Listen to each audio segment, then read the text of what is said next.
వరకు లింగం ఉంది. లింగానికి ముఖాలు లేవు, అది అనంతం. అనంతమైన లింగానికి ఆ లింగం నుంచి ఒక్క శబ్దం వచ్చింది. ఆ శబ్దం కూడా లింగంలాగే మామూలు అర్థం దానికి ఉండదు. ఇప్పుడు ఆవు ఒక అర్థం ఉంది, అమ్మ ఒక అర్థం ఉంది. ఇలాంటి అర్థం లేని శబ్దం వచ్చింది ఆ లింగం నుంచి. అర్థం లేని శబ్దం వచ్చింది లింగం నుంచి.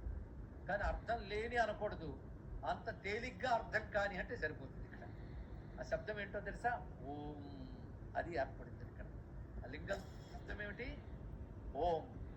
అది శబ్దలింగం అంటారు. ఓంకారాన్ని శబ్దలింగం అంటారు. ఇక్కడ ఎలాగైతే ఈ లింగం అన్నిటికీ ఆధారమైందో ఓంకారం అన్న అక్షరానికి ఆధారమైంది. ఆ ఓంకారంలో ఎన్ని భాగాలు ఉంటాయో తెలుసా?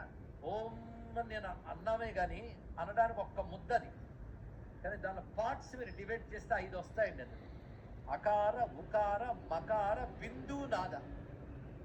ఇందులో 3 వినబడతాయి, మిగిలిన 2 బయటకు వినబడవు, కానీ ఓం అన్నప్పుడు చివరికి ఉంటాయి. మొత్తం ఎన్ని అయ్యాయి అంటే ఆ ఓంకారం 5 అయ్యింది. అందుకే ఆ అగ్నిలింగం నుంచి 5 మొహాలు వాడు వచ్చాడు. 5 ముఖాలు అంటే అకార, ఉకార, మకార, బిందు, నాద 5 వచ్చాయి కదా. 5 ముఖాల్లో ఒక్కొక్క ముఖానికి ఒక్కొక్క రంగు ఉందన్నాం.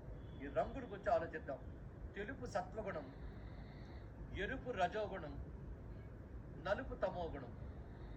సత్వ రజస్తమో గుణాలు మీ అందరికీ తెలిసినవే.